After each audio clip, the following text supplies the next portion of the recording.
Chairman Crapo, Ranking Member Wyden, and members of this distinguished committee. I'm humbled to be sitting here today as President Trump's nominee to oversee the U.S. Department of Health and Human Services. I want to thank President Trump for entrusting me to deliver on his promise to make America healthy again. I also want to thank Cheryl and Kik and Bobby and all of my other children who are here today, and all the many members of my large extended family for the love that they have so generously shared. Ours has always been a family that has been involved in public service, and I look forward to continuing that tradition. My journey into the issue of health began with my career as an environmental attorney, working with hunters and fishermen and mothers in the small town in the Hudson Valley and along the Hudson River.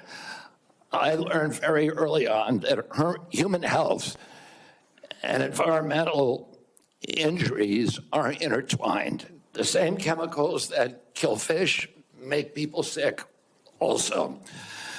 Today, Americans' overall health is in grievous condition. Over 70% of adults and a third of children are overweight or obese. Diabetes is 10 times more prevalent than it was during the 1960s. Cancer among young people is rising by 1 or 2% a year. Autoimmune diseases, neurodevelopmental disorders, Alzheimer's, asthma, ADHD, depression, addiction, and a host of other physical and mental health conditions are all on the rise, some of them exponentially. The United States has worse health than any other developed nation, yet we spend more on health care, at least double, and in some cases triple, as other countries. Last year, we spent $4.8 trillion, not counting the indirect costs of missed work. That's almost a fifth of GDP.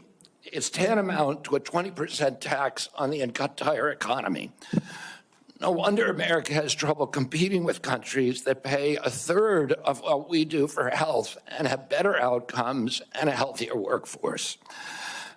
But I don't want to make this too much about money. It's the human tragedy that moves us to care.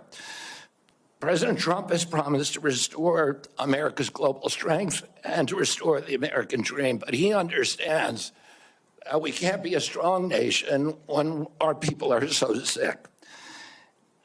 A healthy person has 1,000 dreams. A sick person has only one. Today, over half of our countrymen and women are chronically ill. When I met with President Trump last summer, I discovered that he is more than just concern for this tragic situation, but genuine care. President Trump is committed to restoring the American dream, and 77 million Americans delivered a mandate to him to do just that, due in part to the embrace and elevation of the Make America Healthy Again movement. This movement, led largely by Maha moms from every state, you can see many of them behind us today, and in the hallways and in the lobbies, is one of the most transcendent and powerful movements I've ever seen. I promise President Trump that if confirmed, I will do everything in my power to put the health of Americans back on track. And I've been greatly heartened to discover a deep level of care among members of this committee, too, both Democrats and Republicans. I came away from our conversations confident that we can put aside our divisions for the sake of a healthier America.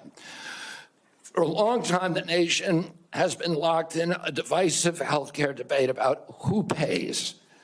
Well, when healthcare costs reach 20%, there are no good options, only bad ones.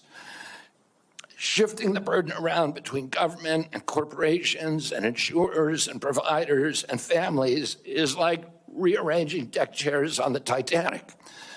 Our country will sink beneath a sea of desperation and debt if we don't change the course and ask, why are healthcare costs so high in the first place?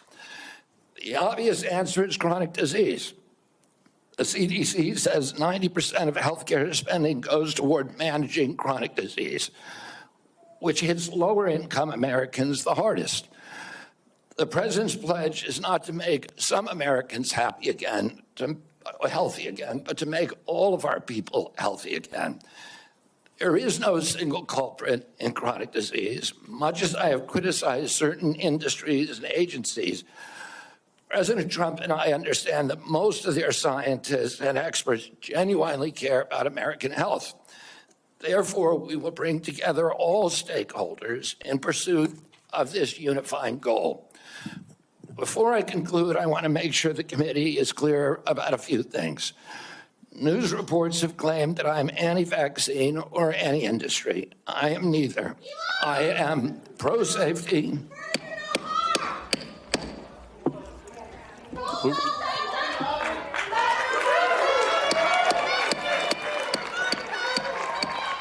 We'll have order.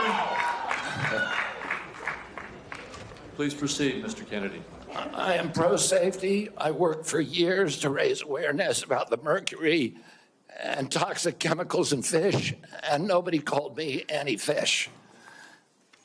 And I believe that that vaccines play a critical role in healthcare.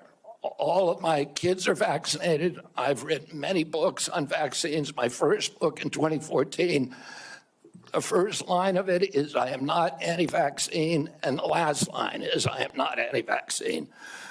Nor am I the enemy of food producers. American farms are the bedrock of our culture, of our politics, of our national security.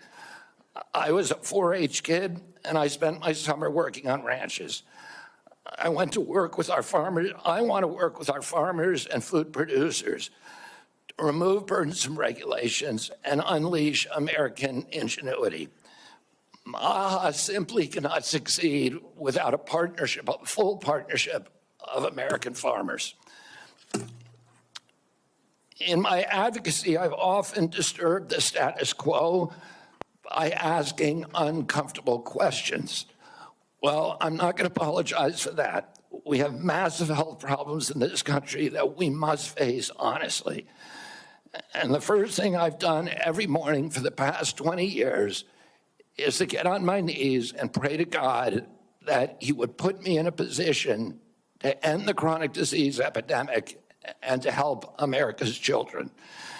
That's why I'm so grateful to President Trump for the opportunity to sit before you today and seek your support and partnership in this endeavor. I will conclude with a promise. The members of this committee, to the president, and to all the tens of millions of parents across America, especially the moms, who have propelled this issue to center stage.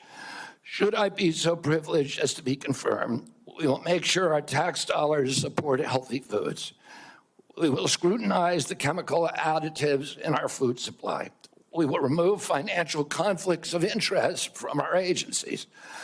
We will create an honest, unbiased, gold standard science at HHS, accountable to the president, to Congress, and to the American people.